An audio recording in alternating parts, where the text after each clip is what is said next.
قال المؤلف رحمه الله تعالى: وإذا رأيت الرجل يجلس مع أهل الأهواء فاحذره واعرفه فإن جلس معه بعدما علم فاتقيه فإنه صاحبها. وإذا سمعت الرجل تأتيه بالآثار فلا يريده ويريد القرآن فلا تشك أنه رجل قد احتوى على الزندقة فقم من عنده ودعه min indi wada'u. Kata muallif rahimahullahu ta'ala, apabila engkau melihat seseorang yang duduk bersama ahli ahwa, maka hati-hatilah dengan dia dan kenalilah pemahamannya. Kalau dia duduk bersama ahli ahwa tersebut setelah dia mengetahui, maka jauhilah, karena sesungguhnya dia adalah pengekor hawa nafsu. Dan apabila engkau mendengar seorang laki-laki didatangkan kepadanya dengan athar hadis-hadis Nabi SAW, dia tidak mau dan dia hanya menghendaki Al-Quran saja, maka jangan engkau ragukan bahwa dia seorang laki-laki yang berpah zindik. Berdiri menghindar dari sisinya dan tinggalkan orang itu. Baik. Di sini muallif rahimahullahu taala ingin menjelaskan kita tentang bahaya kelompok-kelompok sesat dalam Islam. Penyakit itu yang bisa sesatkan manusia ada dua. Ada yang disebut dengan syahwat dan itu bersumber dari hawa nafsu. Ada yang disebut dengan syubhat dan itulah bersumber dari syaitan dan iblis. Nah, penyakit yang dibahas di sini adalah penyakit syubhat. Penyakit syubhat ini bahaya. Kenapa? Karena mengancam agama. Kalau syahwat itu mengancam akhlak, perilaku manusia. Tetapi kalau syubhat itu yang diancam agama kita. Makanya untuk menghindari penyakit syubhat ini, kita dilarang oleh mu'alif rahimahullahu ta'ala untuk duduk-duduk bersama mereka, apalagi berbincang soal agama. Tapi kalau al-mu'amalah tidak ada masalah. Tapi kalau sudah duduk kemudian bicara agama, sebaiknya ditinggalkan. Makanya mu'alif rahimahullahu ta'ala mengatakan, apabila engkau melihat seseorang yang duduk bersama ahlil ahwa. Syekh Shalih Fauzan hafizahullahu ta'ala mengatakan, apa sih ahlil ahwa di sini? Beliau mengatakan ahlil ahwa adalah alladzina yattabi'un ahwa'ahum yattabi'unal kitaba was sunnata. Mereka orang-orang yang mengikuti hawa nafsu mereka dan tidak mengikuti Al-Quran dan sunnah. Wa innama yattabi'una ma tahwa anfusuhum. Mereka hanya mengikuti selera hawa nafsu mereka saja. Fa idza khalafal kitaba was sunnata ahwa'uhum, apabila hawa nafsu mereka menyelisihi Al-Quran dan sunnah, tarakul kitab was sunnah, maka mereka pun meninggalkan Al-Quran dan sunnah. Wa ma wafaqa ahwa'uhum, tetapi kalau seandainya hawa nafsu mereka cocok dengan Al-Quran dan sunnah, akhadhuhu, baru mereka mengambilnya. La an imanin bihi, bukan karena beriman dengan Al-Quran dan sunnah, lakin li'annahu wafaqa ahwa'ahum, karena Quran dan sunnah mencocoki hawa nafsu mereka. Kemudian beliau mengatakan, wa hadhihi tariqatul yahud, inna jalan-jalan orang Yahudi. Fa innal yahudi innama yutuna ar-rusula, karena orang-orang Yahudi itu kalau mentaati para utusan, fima wafaqa ahwa'ahum, kalau mencocoki hawa nafsu mereka. Wa ma khalafa ahwa'ahum, tetapi kalau seandainya menyelisihi hawa nafsu mereka, khalafur rusula fihi, maka mereka pun menyelisih para utusan. Imma an yaqtuluhum wa imma ayyukadzibuhum. Terkadang orang-orang Yahudi itu membunuh para rasul, terkadang juga mendustakan para rasul. Kemudian Syekh membawakan sebuah ayat surah Al-Maidah ayat 70, kullama ja'am rasulun bima la tahwa anfusuhum fariqan kadzabu wa fariqan taqiyatun. Setiap kali datang kepada mereka utusan tidak cocok dengan hawa nafsu mereka, sebagian mereka mendustakan utusan-utusan itu dan sebagian mereka kemudian membunuhnya. Ma'asyiral muslimin yang dimuliakan Allah Subhanahu wa taala. Kemudian muallif rahimahullahu taala ingin mencontohkan kelompok-kelompok yang mereka mengikuti hawa nafsu. Siapa dia? Kata beliau, apabila dengar seorang laki-laki ta'tihi bil athar, datang hadis-hadis Rasul kepadanya, dikatakan kepadanya tentang Rasulullah, Rasul bersabda, fala yuriduhu, dia pun kemudian tidak mau hadis-hadis tersebut, wa yuridul Quran, justru mereka malah menginginkan Al-Quran saja. Saya berhajat kepada hadis, saya hanya berhajat kepada Al-Quran. Ketika ini yang terjadi, fala tashukku annahu rajulun qad ihtawa ala zandaqati. Kalau antum melihat orang seperti ini, maka jangan ragu-ragu untuk mengatakan si fulan ini termasuk zindik. Sebesar-besarnya munafik itu disebut zindik. Fakum, berdiri min indihi, dari sisinya, wada'hu, kemudian tinggalkan orang, karena dia orang yang bawa syubhat Nabi, subhat dalam agama dan menolak hadis-hadis Nabi sallallahu alaihi wasallam. Ma'asyiral muslimin yang dimuliakan Allah azza wa jalla, saya gambarkan bahwa ketika Nabi sallallahu alaihi wasallam bersabda dalam sebuah hadis, la ulfiyanna ahadakum muttaqian ala arikatihi ya'tihi al-amru min amri mimma amartu bihi aw nahaitu anhu fayaqulu la nadri ma wajadna fi kitabillahi ittaba'na. Kata Nabi SAW, sungguh aku tidak ingin mendapati salah seorang di antara kalian dalam keadaan bersandar dipan-dipan, tanda orang ini pemalas, tidak mau belajar.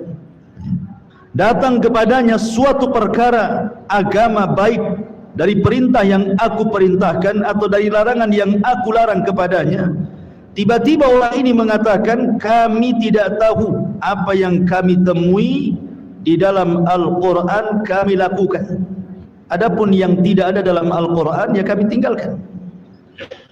Hadis ini kata Imam Al-Mubarakfuri, beliau mengatakan bahwa ini adalah alamatun nubuwah, tanda-tanda kenabian. Kenapa? Karena apa yang disabdakan Nabi SAW 14 abad yang silam itu menjadi sebuah kenyataan, di mana belum jauh dari jarak wafatnya Nabi SAW. Di zaman setelah para sahabat Nabi SAW sudah muncul para pengingkar sunnah, kemudian berkembang sampai kepada hari ini. Ma'asyiral muslimin yang dimuliakan Allah azza wa jalla, kenapa kemudian mu'alif rahimahullah ta'ala ingin menjelaskan tentang satu kelompok yang disebut ahlul bid'ah wal ahwa, adalah para pengingkar sunnah? Karena bahaya sekali orang mengingkari sunnah. Kita sebagai ahli sunnah wal jamaah sangat paham bagaimana manzilatus sunnah, kedudukan sunnah itu terhadap Al-Quran. Makanya perhatikan beberapa ucapan ulama salaf. Abdullah ibn Abbas radhiyallahu anhu mengatakan, man kafara bir rajmi faqad kafara bil Quran. Barang siapa yang kufur dengan hukum rajam, maka dia telah kufur dengan Al-Quran. Karena hukum rajam itu ada dalam sunnah Nabi SAW, dan secara global hanya isyarat dalam Al-Quran, tapi kan rinciannya ada dalam sunnah Nabi. Karena sifatnya sunnah itu kan syarihatun lil Quran, dia penjelas bagi Al-Quran. Contoh umpamanya azan untuk sholat. Kalau seseorang mengingkari sunnah Nabi SAW kemudian hanya berpegang dengan Al-Quran, berarti para ingkar sunnah itu tidak pernah azan mereka. Karena azan itu hanya ada dalam perintahnya. Dalam Al-Quran tidak. Al-Quran yang mengatakan idza kuntum ila salati faghsilu wujuhakum. Apakah kalian hendak berdiri solat, suruh wudu saja. Tidak ada dalam Al-Quran itu perintah azan. Sementara azan itu adalah syiar daripada syiar-syiar Islam yang membedakan negara itu, dikatakan negara itu dan negara kafir kan gitu. Artinya bahwa sunnah itu adalah penjelas Al-Quran. Kemudian dikatakan oleh Ayyub As-Sikhtiyani rahimahullahu ta'ala, beliau mengatakan, idza haddatsa ar-rajula bis-sunnah faqala da'na min hadha wa hadithna min al-Quran fa'lam annahu dhallun mudhillun. Apabila engkau berbicara dengan seseorang kemudian anda melontarkan sunnah Nabi, tiba-tiba dia mengatakan, saya tidak mau sunnah, saya mau Quran saja, maka fa'lam, ketahuilah dia adalah orang yang sesat dan menyesatkan. Kemudian juga dikatakan Al-Imam Al-Ajuri rahimahullahu ta'ala, dia mengatakan, jami'u faraidillah allati farradhaha fi kitabihi la yu'lam al-hukmu fiha illa bisunani Rasulillah sallallahu alaihi wasallam. Semua kewajiban-kewajiban Allah yang diwajibkan dalam Al-Quran, seseorang tidak tahu rinciannya kecuali ada dalam sunnah Nabi sallallahu alaihi wasallam. Artinya orang yang mengingkari sunnah itu tidak mungkin mampu melaksanakan kewajiban-kewajiban Allah. Contoh rukun Islam lah. Dari mana rincian salat, dari mana rincian puasa, dari mana rincian zakat dan juga haji? Dari sunnah.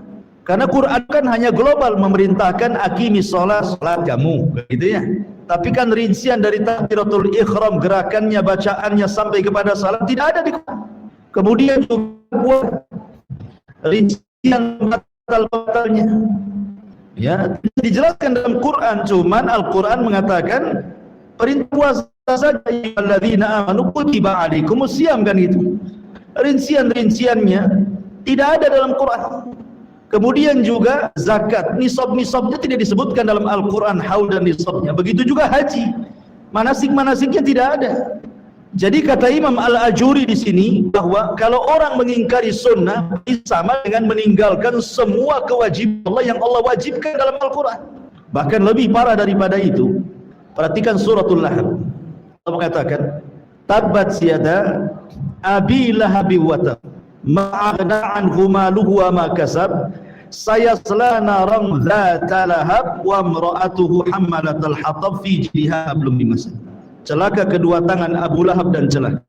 Tidak berguna harta dan anak-anaknya sama sekali.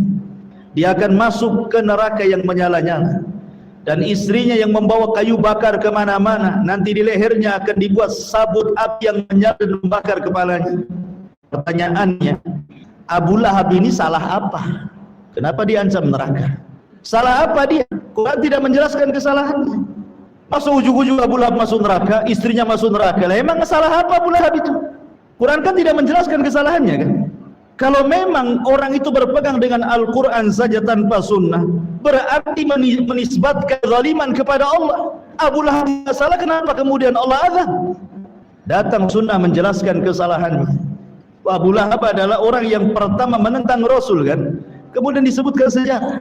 Kalau orang tidak ingin sunnah Nabi SAW sama dengan menisbatkan kezaliman kepada Allah namanya. Masa Abu Lahab enggak salah kemudian diadab? Karena Quran tidak menjelaskan kesalahannya. Ya. Yang menjelaskan kesalahan Abu Lahab itu dilihat dari asbab nuzulnya. Dan asbab nuzulnya ada sunnah Nabi. Kan bahaya jadinya kalau orang memahami Quran tanpa sunnah ini. Mengatakan Allah zalim namanya. Kemudian juga dikatakan oleh Al-Imam Ibn Hazm rahimahullahu ta'ala, "Lau anna imra'an qala la na'khud illa ma wajadna fil Qur'ani lakana kafiran bi ijma'il ummati." Kata Imam Ibn Hazm rahimahullahu ta'ala, kalau seseorang mengatakan kami tidak akan mengambil kecuali apa yang kami dapati dalam Al-Quran, sungguh dia telah kafir dengan ijma' umat ini. Terang-terangan Ibn Hazm mengatakan kafir orang tersebut. Dan banyak lagi perkataan para ulama tentang ancaman kepada para pengingkar sunnah. Kita masuk kepada syubhat-syubhatnya. Ini yang penting kita bahas. Ma'asyiral muslimin yang dimuliakan Allah Subhanahu wa taala. Di antara syubhat kenapa muncul kelompok ini? Tadi saya sudah katakan bahwa memang kelompok ini sudah diprediksi Nabi kan akan kemunculannya, dan Rasul tidak mungkin berdusta karena yang diucapkan bukan hawa nafsunya tapi wahyu yang diwahyukan kepadanya. Terbukti ya, muncul para pengingkar sunnah. Sedikit saya jelaskan tentang sejarah ya sebelum masuk ke syubhat. Jadi ada yang mengatakan bahwa munculnya Qur'aniyun, orang-orang yang hanya berpegang dengan Al-Quran saja. Ada yang mengatakan bahwa munculnya fil qarni tsani al-hijri. Jadi muncul pada abad kedua Hijriah. Jadi 200 tahun setelah lewat dari masa generasi terbaik kan gitu. Lah, kemudian berkembang ini fil qarni tsalits.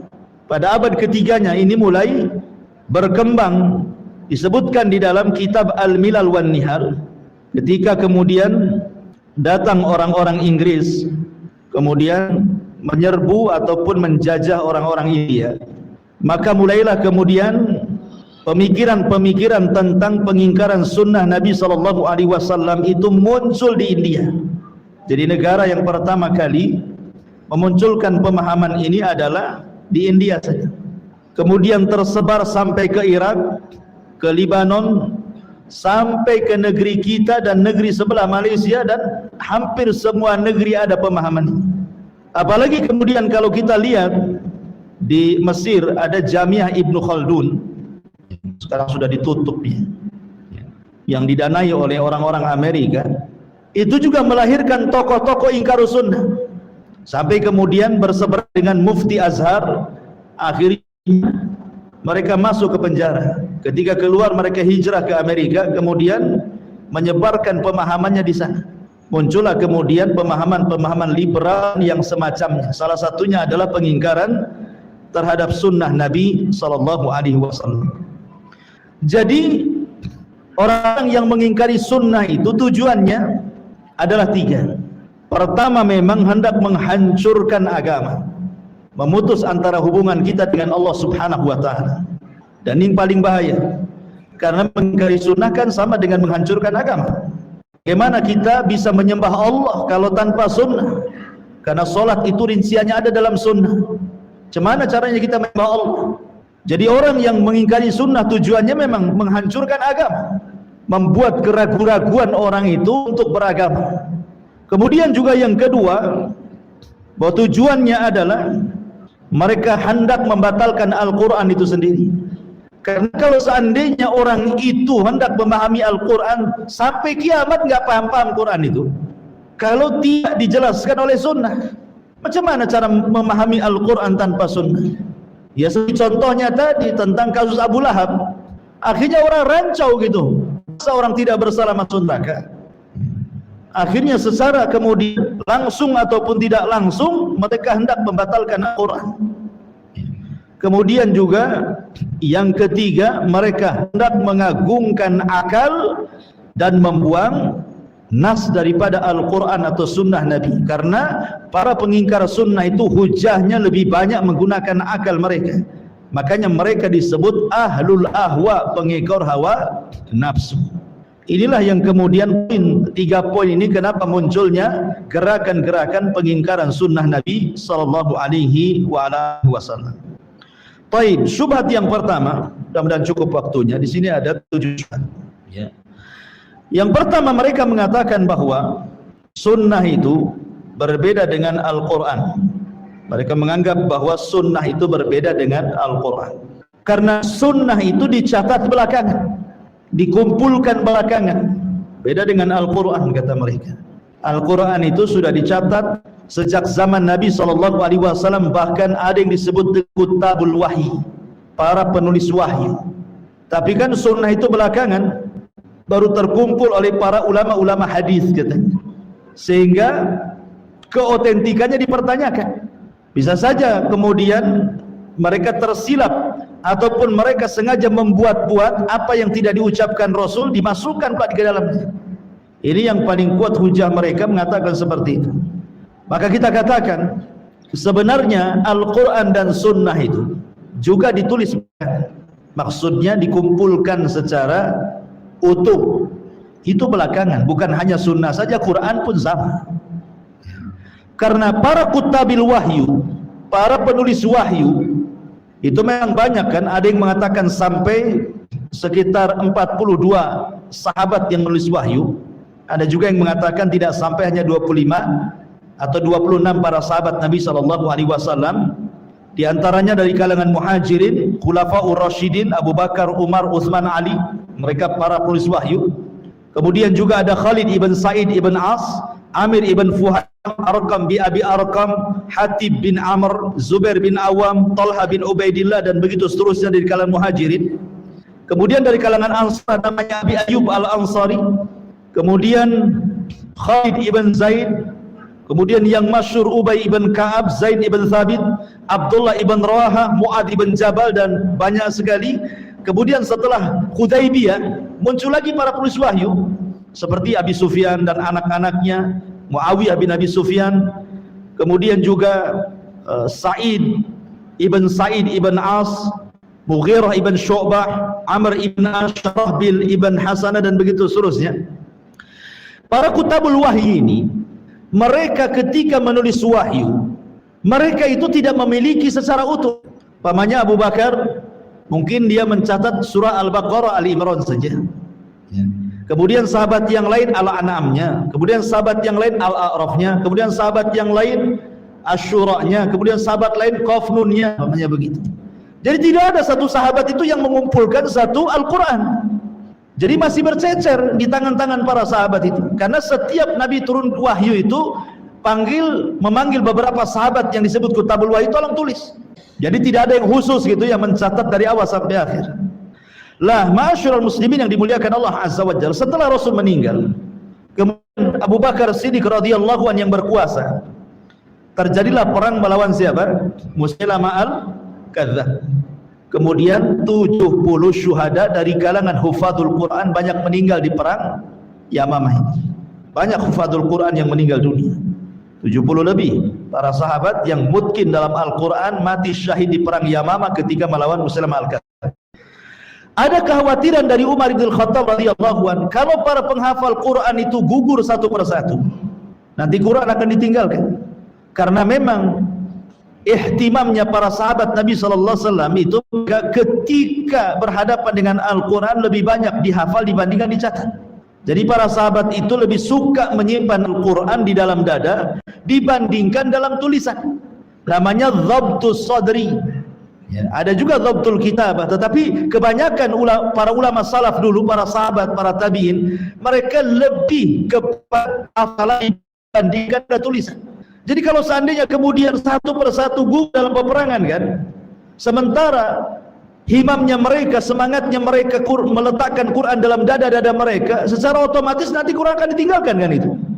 Makanya Umar datang kepada Abu Bakar Siddiq radhiyallahu anhu, bagaimana kalau seandainya Abu Bakar mengumpulkan Al-Quran yang tercecer di tangan-tangan para sahabat. Akhirnya kemudian Abu Bakar awalnya tak mau. Alasannya kenapa? Karena tidak pernah dilakukan Nabi SAW. Tetapi kemudian Allah lapangkan dada Abu Bakar. Kemudian Abu Bakar Siddiq radhiyallahu an meminta siapa yang paling hafal terhadap Al-Quran. Rupanya ada seorang sahabat namanya Zaid ibn Thabit. Zaid inilah yang diperintahkan Abu Bakar untuk mengumpulkan Al-Quran. Tapi hanya dikumpulkan, habis itu diletakkan. Tidak seperti di masjid-masjid hampir semua pegang mushaf. Ada mushaf, antum datang ke masjid mau ngaji ambil mushaf. Tidak ada di zaman itu. Karena mereka membaca Al-Quran dari hafalan. Itu hanya antisipasi saja. Kalau kemudian banyak orang yang meninggal, nanti tidak ada rujukannya, makanya kemudian dikumpulkan, diletakkan begitu saja. Tidak dijadikan rujukan. Karena hafalan Quran mereka di dada-dada mereka masalahnya. Ya. Lah baru kemudian Abu Bakar Siddiq radhiyallahu anhu meninggal dunia. Kemudian Quran yang sudah dikumpulkan di masa Abu Bakar diletakkan di masa Umar. Di rumahnya Umar bin Khattab radhiyallahu anhu. Pun tidak jadi rujukan, hanya diletakkan saja. Sahabat masih menghafal lewat hafalan-hafalan dada-dada mereka. Setelah Umar meninggal diletakkan di rumah Hafsah. Ya, menunjukkan bahwa di sini ada peran seorang wanita juga dalam menjaga Al-Quran, Hafsah. Ya. Kemudian setelah Utsman ibn Affan radhiyallahu anhu berkuasa, kemudian banyak terjadi futuhat, pembebasan negara sampai ke daratan Afrika gitu ya. ke Syam, kemana-mana gitu. Mulailah terjadi khilaf di antara para sahabat soal qiraah. Hampir-hampir mereka perang gara-gara khilaf masalah qiraah ini. Makanya kemudian Hudzaifah ibn Yaman radhiyallahu anhu berinisiatif datang kepada Utsman ibn Affan dan mengatakan, ya Utsman, adrikin nas fanzur madza tara. Coba kau perhatikan manusia, kau lihat apa yang kau lihat dari mereka. Mereka sudah berselisih tentang Al-Quran, soal qiraah, soal bacaan. Pamannya Allah mengatakan, idza ja'akum fasikum binaba'in fatabayyanu.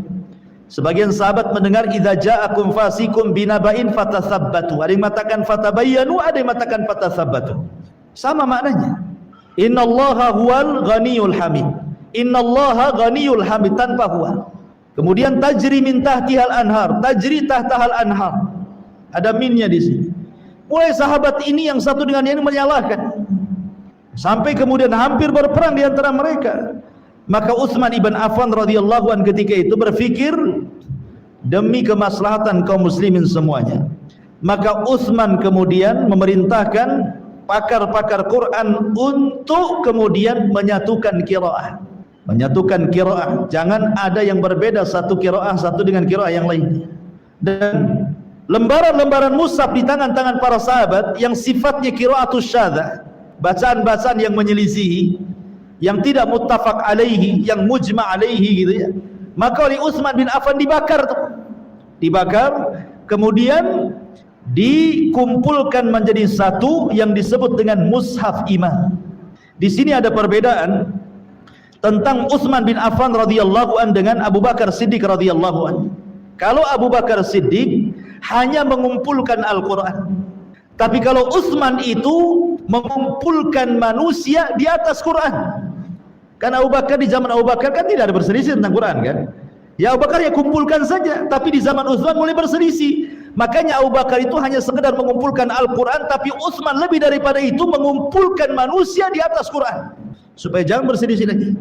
Akhirnya Utsman pun kemudian membuat 6 atau 7 cetakan gitu ya.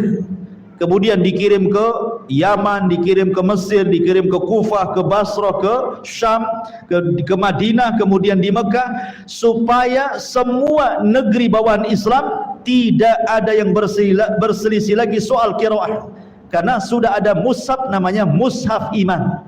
Tetapi itu pun tidak menjadi rujukan, artinya tidak dicetak banyak-banyak diletakkan di hampir semua masjid, tidak. Sahabat masih berpegang dengan hafalan mereka. Belum ada, maksudnya dicetakan resmi gitu ya, sehingga di setiap masjid ada mushaf, belum ada. Hanya untuk antisipasi supaya jangan berselisih soal qiraah. Dan berhasil Utsman ibn Affan radhiyallahu an menyatukan qiraah Al-Quran, sehingga apa yang kita rasakan hari ini mushaf-mushaf di seluruh dunia, dari ujung timur sampai ke barat, selatan sampai utara, semua mengacu kepada satu mushaf yang disebut dengan mushaf Utsmani. Ya, disebutnya mushaf iman. Nggak ada perbedaan, mulai dari ujung timur sampai barat itu aja isinya. Dan itu berhasil menyatukan kaum muslimin di atas Al-Quran oleh siapa? Oleh Utsman ibn Affan radhiyallahu anhu. Nah, ma'asyiral muslimin yang dimuliakan Allah azza wa jalla, walaupun kemudian ada yang mengatakan bahwa Al-Quran yang disepakati itu kan sab'atu ahruf ya. Sab'atu ahruf itu maksudnya 7 lahjah. Lahjah dalam bacaan kan, bukan dari segi perbedaan lafadznya, bukan seperti tasabbatu jadi tabayyanu, tidak. Maksudnya ahruf itu lahjah, karena kabilah Arab itu cara bicaranya, dialeknya itu kan beda-beda ya. Arabnya Mesir beda dengan Arabnya Saudi, Arabnya Saudi dengan Yaman aja kadang-kadang dialeknya sudah berbeda ya. Sehingga kemudian Jibril mengajarkan kepada Rasul dengan sab'atu ahruf itu, dengan 7 lahjah.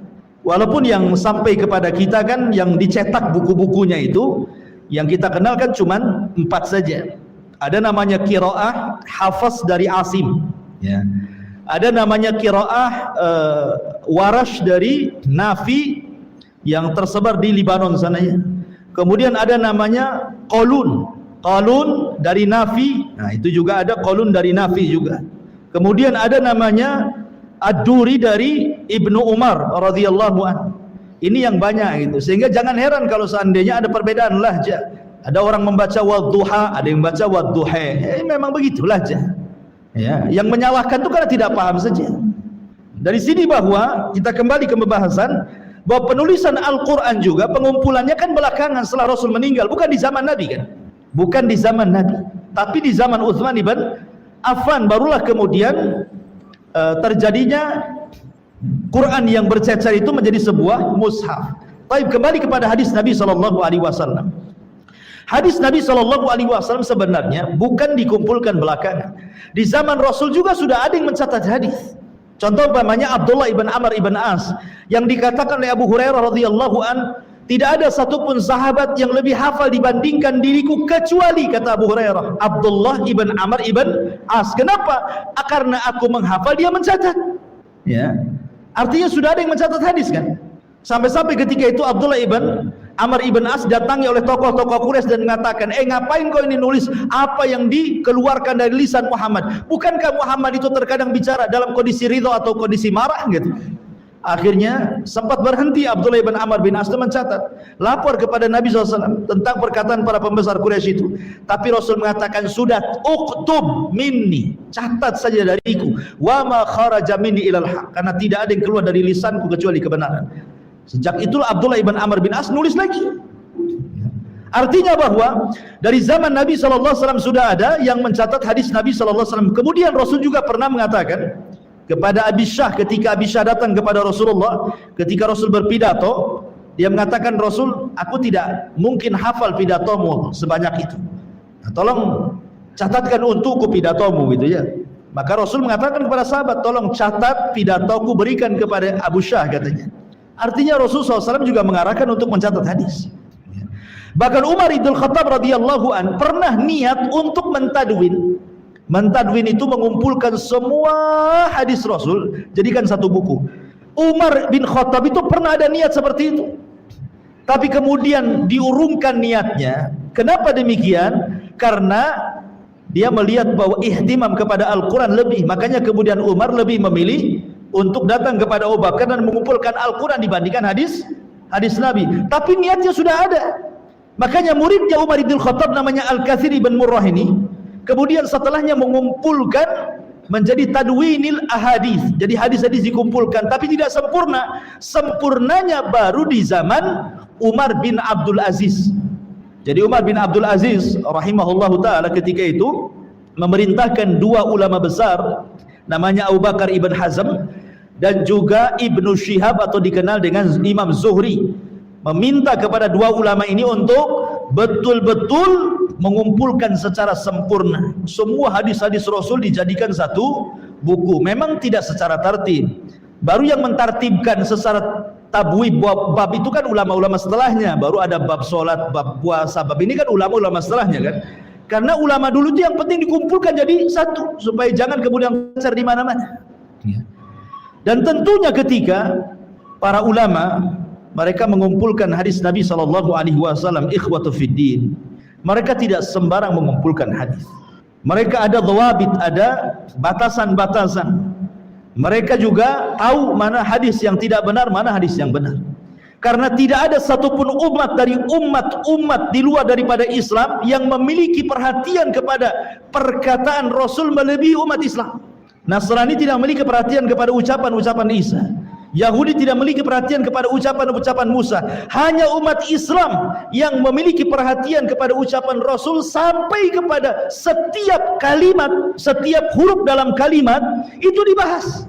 Kalau antum baca kitab-kitab hadis yang sekarang para ulama itu dijelaskan, oh ini dalam riwayat ini ada tambahan wawu, di riwayat ini tidak ada wawunya, gitu ya. Riwayat ini ada tambahan kalimat indah, di sini tidak. Sampai ke per kalimat itu dibahas. Bahkan sampai kepada lafaz dari zaman Rasulullah SAW saja. Contoh namanya Abdullah ibn Umar radhiyallahu anhu. Ketika membahas hadis bunyal Islam al-khamsin, syahadati an la ilaha illallah wa anna Muhammadar Rasulullah wa iqamis salati wa ita'iz zakati wa saumi Ramadan wa hajjil bait. Di sini mendahulukan puasa baru haji. Sementara dalam hadis Jibril yang panjang itu bertanya kepada Rasul tentang Islam, didahulukan puasa baru haji, gitu ya. Sementara dari hadis Abdullah ibn Umar itu haji dulu baru puasa. Maka dikatakan kepada Ibnu Umar, harusnya kan puasa dulu baru haji. Apa kata Ibnu Umar? Tidak, aku mendengar Rasulullah sallallahu alaihi wasallam haji baru puasa, kata. Itu lafadznya seperti itu. Kemudian juga Bara bin Azib yang diajarkan doa menjelang tidur. Di situ ada kalimat amantu bi kitabikal ladzi unzil wa bi nabiyyikal ladzi ursil. Aku beriman dengan kitab yang diturunkan dan nabi yang diutus. Dikatakan kepada Bara, ya Bara, harusnya bukan nabi tapi rasul. Apa kata Bara? Ini lafaz aku dengar langsung dari nabi. Nabi bukan rasul, kan itu. Bukan wa bi rasulikal ladzi ursil, tapi wa bi nabiyyikal ladzi ursil. Sampai antara lafaz nabi dengan rasul saja mereka jaga. Apa yang dikatakan rasul itu yang mereka sampaikan. Begitu amanahnya mereka itu, para sahabat, para tabi'in, tentang masalah kalimat-kalimat dalam hadis. Belum mencakup makna, baru lafaz saja. Itu diperhatikan. Bukan hanya itu saja, setiap yang membawa para perawi hadis ini di zaman itu tidak sembarang menjadi perawi hadis itu. Harus dikenal amanahnya, dikenal kejujurannya, dikenal sidqinya, dikenal amanahnya, dikenal dhabtunya, kemantapannya, kemungkinannya, adalnya, dan macam-macam gitu ya. Jadi tidak sembarang main saya dengar dari hadis Nabi, mana saya tulis. Tidak begitu. Dites dulu tuh para perawi hadis. Sampai ada satu kisah, ma'asyiral muslimin yang dimuliakan Allah Azza wa Jalla. Jadi di zaman salaf dulu ada seorang sahabat namanya Ayyas Ibnu Abi Rabi'ah. Ayyas Ibnu Abi Rabi'ah. Ayyas ini seorang sahabat dari kalangan muhajirin, orang mulia. Masalahnya punya seorang kadzab, pendusta, namanya Aban Ibnu Abi Ayyas. Aban Ibn Abi Ayyas ini sebenarnya secara keilmuan Quran top, luar biasa. Dia disebut ulamaul qurra. Kalau cerita Quran pakarnya dia, sama dengan Hafaz. Kan riwayat Hafaz an Nafi kan gitu ya. Hafaz, Imam Hafaz ma'ruf, bacaan yang kita baca Indonesia itu kan pakai qiraahnya Hafaz kan. Hafaz ini saking cerdasnya ikhwan, dia sampai kemudian merinci tentang setiap huruf dalam Al-Qur'an sampai menjadi qiraah yang dicocokkan dengan qiraah Rasul. Tapi kalau ada hadis kemudian ada rawi namanya Hafaz, dhaif hadisnya. Kan? Tidak semua dia pakar Quran, dalam hadis dia pakar kan? Dilemahkan. Oh jangan, dia seorang qiraah, nggak bisa didoifkan. Tetap didoifkan para ulama. Lah Aban ibn Abi Ayyas juga sama. Ya. Jadi suatu ketika Syu'bah ini tidak suka dengan Aban ibn Abi Ayyas ini. Dia datang ke pasar-pasar, Ayyas kadzab. Jangan didengar. Aban ibn Abi Ayyas itu pendusta, jangan ambil hadis. Dia ulama qiraah ikhwan. Tapi dalam soal hadis dia lemah kan? Syu'bah mengatakan jangan didengar, dia pendusta. Datanglah Hammad ibn Zaid ibn Dinar dan mengatakan, tolonglah Syu'bah, jangan keras-keras. Itu kakeknya sahabat Nabi, dia pun ulama qurra, dia dihargai manusia. Kenapa kok kemana-mana mengatakan aban kadzab katanya. Dia pendusta. Cukup sekali, sudah cukup lah. Akhirnya kemudian Syu'bah mengatakan, oke, saya berjanji saya tidak akan mengatakan seperti itu lagi. Suatu hari ketemu pula ketika mengerjakan jenazah. Jadi ada lahatnya belum digali, sedang digali. Tiba-tiba kemudian Syu'bah ini berjumpa dengan Aban ibn Abi Ayyas di pekuburan itu. Di situ juga ada Hammad ibn Zaid. Tiba-tiba dia teriak kepada Hammad, ya Hammad, janjiku kemarin saya sudah batalkan, dan sekarang saya katakan Aban pendusta. Bayangkan, orang lagi menguburkan jenazah dikatakan Aban pendusta. Kata Hammad ibn Zaid, ya Syu'bah, rendahkan suara. Dia mengatakan innahuddin, tidak bisa, ini soal agama, biar orang tahu dia pendusta. Mana ada agama yang sampai mempedulikan soal seorang rawi hadis kecuali Islam. Ya. Sampai diceritakan, coba bayangkan, apa nggak malu orang itu kan? Tapi begitulah para ulama, supaya jadi pelajaran para pendusta tidak berhak meriwayatkan hadis Nabi sallallahu alaihi wasallam. Jadi tidak benar kalau seandainya kemudian hadis itu ada kemungkinan salah. Tidak ada, ini khayali, orang itu sedang berhayal. Dia tidak belajar. Ya, kalau belajar bagaimana ketatnya para ulama ketika mengumpulkan hadis, tidak akan dia mengingkari sunnah Nabi sallallahu alaihi wasallam. Ini baru satu syubhat, kan saya katakan 7 syubhat, ya. Tetapi karena waktunya sudah selesai. Subhanallah bihamdika asyhadu an la ilaha illa anta astaghfiruka wa atubu ilaik. Allahu ta'ala. Assalamualaikum warahmatullahi wabarakatuh.